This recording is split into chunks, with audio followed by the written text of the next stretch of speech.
चलिए दोस्तों, आज की क्लास शुरू करते हैं।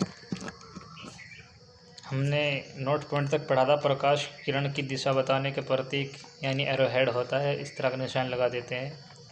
इसके आगे पढ़ते हैं हम। वस्तु दो प्रकार की होती है, जिन पर प्रकाश पड़ता है वो वस्तुएं दो प्रकार की होती है। नंबर एक, तो वो वस्तुएं जो खुद ही जलती है, जिनको दीप्त बोलते हैं। ऐसी वस्तुएं जिनका खुद का प्रकाश होता है, जैसे सूरज का अपना खुद का प्रकाश होता है, बल्ब का खुद का अपना प्रकाश होता है, मोमबत्ती का अपना खुद का प्रकाश होता है, लैंप आदि वगैरह का खुद का अपना प्रकाश होता है। ये प्रकाश के लिए किसी और पर डिपेंड नहीं करते, किसी और पर मुनहसिर नहीं रहते, बल्कि अपना उनका खुद का प्रकाश होता है जिसकी वजह से जलते हैं, बल्कि दूसरी चीज़ों को भी और रोशन करते हैं। दूसरी वस्तुएं अदीप्त वस्तुएं, ऐसी वस्तुएं जिनका अपना प्रकाश नहीं होता लेकिन वे दूसरे के प्रकाश से जलती है, जैसे चाँद का अपना खुद का प्रकाश नहीं होता, बल्कि इस पर जब सूरज का प्रकाश पड़ता है तब ये चमकता है। पृथ्वी की भी सेम यही कंडीशन है, जब इस पर प्रकाश पड़ता है तो ये लोग यहाँ कुछ चीज़ों को देखते हैं। कुर्सी भी तभी नज़र आती है जब उस पर प्रकाश पड़ता है, किताब भी। नोट पॉइंट, जुगनू का प्रकाश बायोल्यूमिनेसेंस होता है। बायो यानी जैविक होता है। जुगनू के पेट के अंदर कुछ रासायनिक क्रिया होती है जिसकी वजह से वो चमकता है, और एक समय अंतराल के लिए चमकता है, यानी कुछ समय के लिए चमकता है वो। और ये इसका चमकना, जुगनू का चमकना, ये अपने दोस्त यानी अपने साथी को अपने करीब बुलाना होता है। प्रकाश सीधी रेखा में चलता है, इसका उदाहरण देख लीजिए। प्रकाश सीधी रेखा में चलता है। सूर्य ग्रहण, जब सूर्य और पृथ्वी के बीच चंद्रमा आ जाता है तब सूर्य ग्रहण होता है, यानी पृथ्वी पर हल्का हल्का अंधेरा छाने लग जाता है, इसको बोलते हैं सूर्य ग्रहण।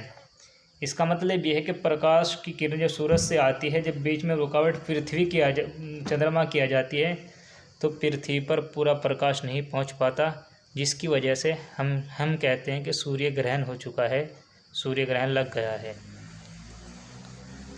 देख लीजिए, सूर्य बीच में चंद्रमा आ गया तो पृथ्वी पर अंधेरा। चंद्र ग्रहण भी इसी का उदाहरण है। जब सूर्य और चंद्रमा के बीच पृथ्वी आ जाती है तब चंद्र ग्रहण होता है। सूर्य की किरणें बीच में पृथ्वी आ गई और चंद्रमा, तो चंद्रमा पर चंद्र ग्रहण लग जाएगा, यानी हमें चाँद की रोशनी पूरी नहीं मिल पाएगी। जो सूरज से चाँद को प्राप्त हो रही थी वो पूरी रोशनी पृथ्वी पर नहीं पहुंच पाएगी, बल्कि ऐसा महसूस होगा कि चाँद का कुछ हिस्सा अंधेरे में चला गया है। छाया का बनना शैडो बोलते हैं, जिसको जब अपारदर्शी माध्यम होता है तो वहाँ परछाई बन जाती है।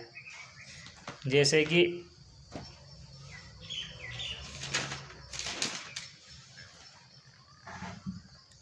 यहाँ पर कोई वस्तु रखी है, एक प्रकाश किरण इधर से आ रही और एक इधर से जा रही, तो ये तक प्रकाश किरण इधर से निकल जाएंगी। यहाँ से बहुत सारी किरणें निकल रही थी ऐसे, तो यहाँ से जाएगी। बीच में कोई ऑब्जेक्ट है और अपारदर्शी है, तो यहाँ पर इसकी शैडो बन जाएगी, यहाँ पर इसकी परछाई बन जाएगी। अब बात कर लेते हैं प्रकाश के वेग की, प्रकाश की चाल की। प्रकाश की चाल कितनी होती है? निर्वात बोलते हैं ऐसे माध्यम को जहाँ पर वायु भी नहीं हो। निम्न नहीं वातावरण यानी वायु, जहाँ पर वायु ना हो ऐसी जगह को बोलते हैं निर्वात। जहाँ पर वायु नहीं हो ना पानी हो, जहाँ पर कोई माध्यम ही ना हो, उसको निर्वात बोलते हैं। तो निर्वात में प्रकाश की चाल 3 × 10⁸ मीटर प्रति सेकंड है, या 3 × 10⁻10 सेंटीमीटर प्रति सेकंड है। इसकी खोज जो की थी वो एक वैज्ञानिक है जिनका नाम है रोमर वैज्ञानिक ने निर्वात में प्रकाश की चाल की खोज की थी, इसका पता लगाया था। अब देख लेते हैं वायु में प्रकाश की चाल। वायु में प्रकाश की चाल कुछ कम हो जाती है आप इसके मुकाबले में, निर्वात के मुकाबले में कुछ कम हो जाती है, यानी 2.98 × 10⁸ मीटर प्रति सेकंड हो जाती है। और जल में उससे भी कम हो जाए, 2.25 × 10⁸ मीटर प्रति सेकंड। कांच में भी उससे कम हो जाती है। ये प्रकाश की चाल है कि किस माध्यम में प्रकाश की चाल कितनी रहती है। निर्वात में प्रकाश की चाल 3 × 10⁸ मीटर प्रति सेकंड रहती है, लगभग 3 लाख किलोमीटर प्रति सेकंड के करीब है। बात कर लेते हैं प्रकाश का रंग। प्रकाश का रंग कैसा होता है? जो दृश्य प्रकाश होता है उसके अंदर 7 रंग होते हैं, जिनको हम विबग्योर यानी बैंगनी, नील, नीला, हरा, पीला, संतरी, लाल, violet, indigo, blue, green, yellow, orange, red. ये प्रकाश का रंग हमें चीज़ें काली, पीली, जिस तरह की भी जो चीज़ होती है वो नज़र उसी रंग में क्यों आती है, उसके अलावा दूसरे रंग में क्यों नज़र नहीं आती वो, या ये कि हमें वस्तुएं काली, सफ़ेद, नीली, पीली, हरी वस्तुएं क्यों नज़र आती है? जब प्रकाश से जो किरणें आती है, जो तरंगें आती है, अगर उनकी वेवलेंथ, जो वेवलेंथ होती है, अगर 400 नैनोमीटर है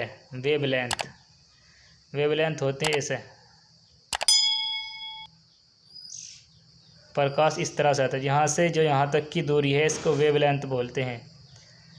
अगर ये 400 नैनोमीटर पर है तो देखने वाली वस्तु हमें बैंगनी नज़र आएगी। अगर ये वेवलेंथ 700 नैनोमीटर है तो देखने वाली वस्तु हमें रेड नज़र आएगी। सिर्फ वेवलेंथ की वजह से ये वस्तु में ऐसी नज़र आती है। बैंगनी की जो वेवलेंथ है वो 400 नैनोमीटर है, नील की जो वेवलेंथ है वो 450 नैनोमीटर है, नीला 775, ग्रीन हरा है, इसकी 550 नैनोमीटर वेवलेंथ है, येलो की 580 नैनोमीटर, ऑरेंज की 600 और रेड की 700 नैनोमीटर है। जब भी हमारी वेवलेंथ जितनी होगी, इनमें से जितनी भी होगी, उसी के एतबार से, उसी के हिसाब से हमें वस्तु वैसी नज़र आएगी। अगर वेवलेंथ 580 नैनोमीटर है तो हमें वस्तु पीली नज़र आएगी। अगर हमारी वेवलेंथ 600 नैनोमीटर है तो वस्तु में संतरी नज़र आएगी। अब रही बात कि काला रंग क्यों दिखता है, इसके बारे में भी चर्चा कर लेते हैं। काला रंग क्यों दिखता है? जब आने वाली सब किरणें, प्रकाश से आने वाली सब किरणें पदार्थ द्वारा अवशोषित कर ली जाती है, यानी जिस वस्तु पर भी वो किरणें पड़ती है तो वो वस्तु उन किरणों को अवशोषित कर लेता है, ऑब्जर्व कर लेता है, यानी अपने अंदर उसको सोख लेता है, तो वह पदार्थ काला दिखाई देता है।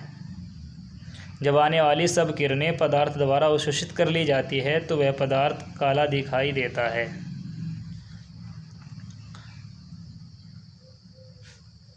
देख लीजिए कि हम सर्दी में रंगीन कपड़े यानी काले कपड़े ज़्यादा क्यों पहनते हैं। इसका मतलब ये होता है कि जो हमारी बॉडी है उसका टेम्परेचर सही रहना चाहिए। उस टेम्परेचर को सही रखने के लिए जो प्रकाश किरणें आती है, हम ब्लैक कपड़े पहनते हैं तो ब्लैक कपड़े उन किरणों को ऑब्जर्व कर लेता है, अवशोषित कर लेता है, जिससे हमारी बॉडी का जो टेम्परेचर है उसका संतुलन बन जाता है और हमें सर्दी कम महसूस होती है। इस वजह से सर्दी में मोटे कपड़े यानी कि काले कपड़े, रंगीन कपड़े पहने जाते हैं।